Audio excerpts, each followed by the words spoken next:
Assalamualaikum warahmatullahi wabarakatuh. Perkenalkan, nama saya Riban Almaruf, tim 2019-015-175. Di sini saya akan mempresentasikan si proposal yang telah saya buat, yang berjudul Upaya Mengembangkan Bakat dan Keterampilan Siswa melalui Ekstrakurikuler di SD Negeri Monggang. Kita next. Bab 1, latar belakang. Pada bakat adalah kemampuan dasar seorang untuk belajar dalam tempo yang relatif pendek dibandingkan dengan orang lain, namun hasilnya justru lebih baik.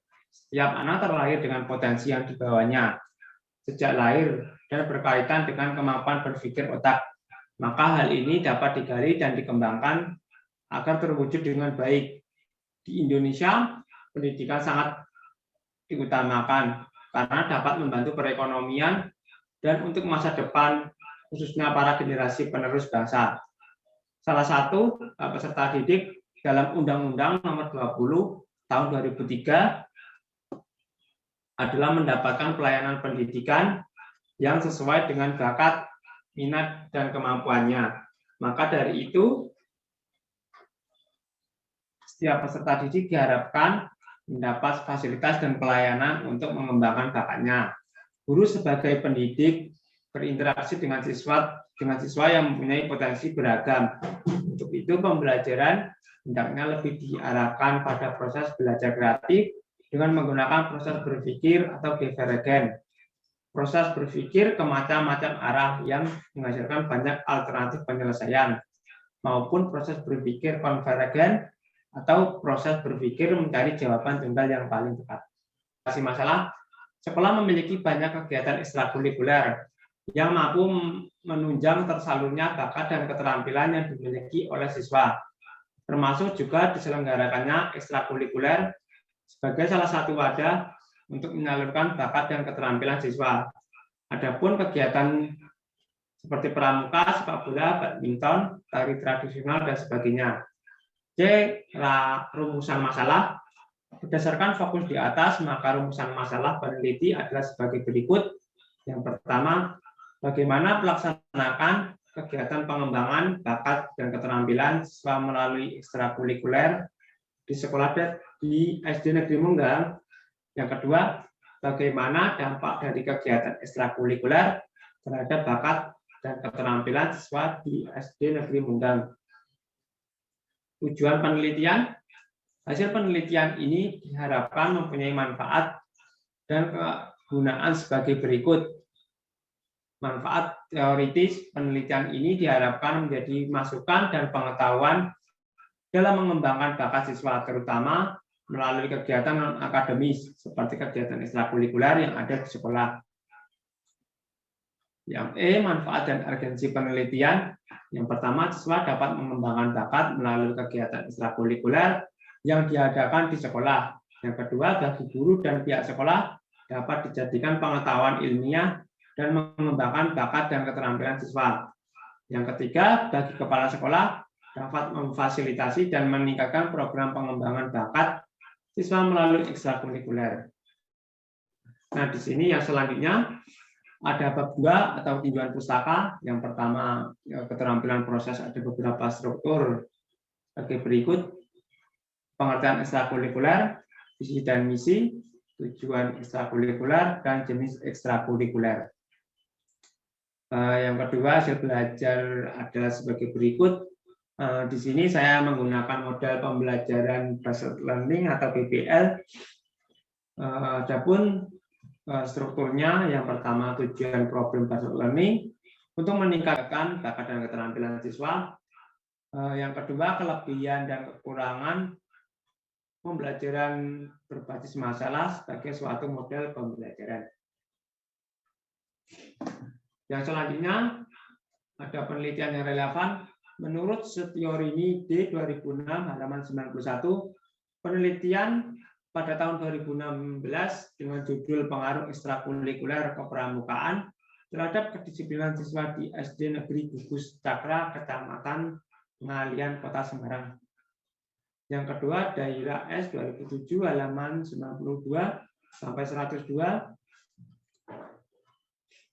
Peneliti ini diambil dalam jurnal ilmiah PGSD FKIP Unsyiah volume 2 nomor 2 halaman 92 sampai 102 pada bulan April 2011 dengan judul Pengaruh Kegiatan Ekstrakurikuler Pramuka dan Kurikulum 2013 terhadap Pendisiplinan Siswa kelas 5 di SD Negeri 10 Banda Aceh.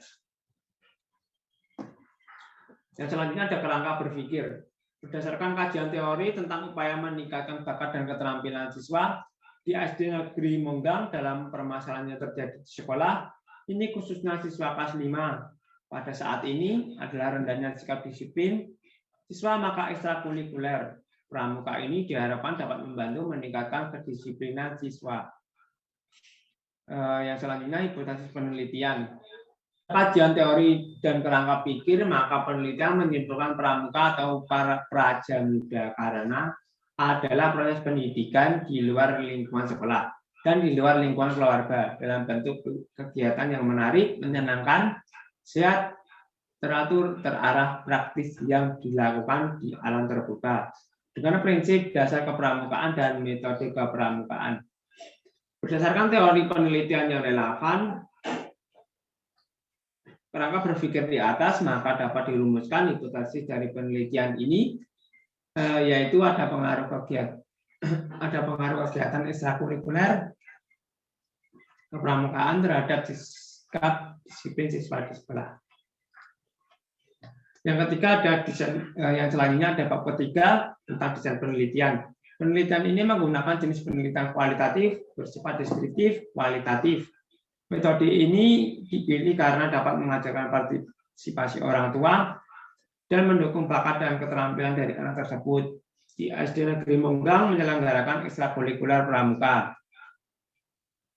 Yang B, setting penelitian. Tempat penelitian ini dilaksanakan di SD Negeri Monggang yang beralamat di Monggang, Srihartono, Gundong, Bantul. Yang kedua, subjek penelitian. Subjek dalam penelitian ini terdiri dari semua kelas 4 yang wajib diikuti kelas semua siswa. Kegiatan ekstrakurikuler pramuka di sekolah ini juga sangat bagus terlihat dari keterampilan dan prestasi mereka yang dipajang di sekolah. Akses dalam pengambilan data peneliti agak susah sehingga peneliti harus sabar dalam melakukan tindakan penelitian. Yang ketiga ada waktu penelitian. Penelitian ini dilaksanakan pada bulan April 2022 sampai dengan bulan Mei 2022. Nah, di sini selanjutnya ada sumber data. Peneliti ini menggunakan sumber data primer dan sekunder dalam mengumpulkan data dan mencari data, yaitu sebagai berikut. Yang pertama, sumber primer. Pada penelitian data primer dapat dari hasil observasi langsung di SD Negeri Monggang dan hasil wawancara yang dilakukan peneliti dengan kepala sekolah, pembina pramuka, dan siswa. Yang kedua, sumber sekunder. Dalam penelitian ini melalui buku arsip sekolah dan dokumentasi kegiatan terkait penanaman karakter melalui kegiatan pramuka di SD Negeri Monggang.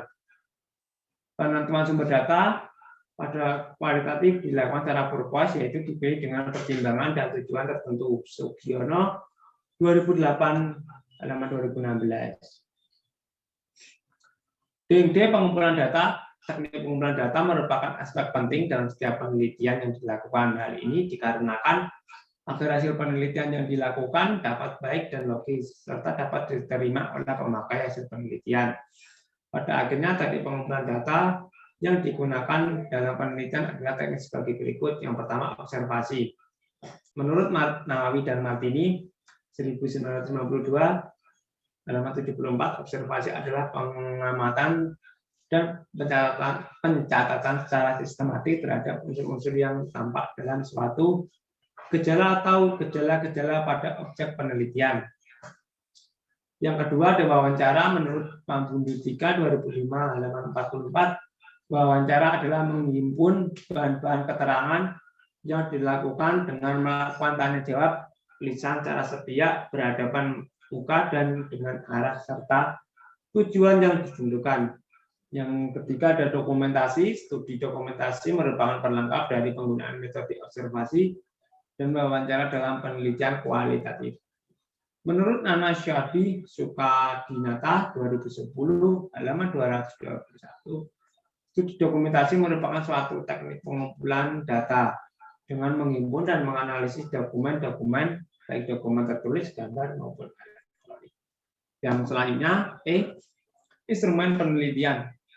Menurut Sugiono 2009 halaman 223, dalam penelitian kualitatif instrumennya adalah peneliti sendiri. Namun selanjutnya setelah data apa yang dikumpulkan, fokus penelitian menjadi jelas dengan didukung oleh panduan penelitian yang berupa pedoman observasi, pedoman wawancara, dan pedoman dokumentasi. Keabasan data.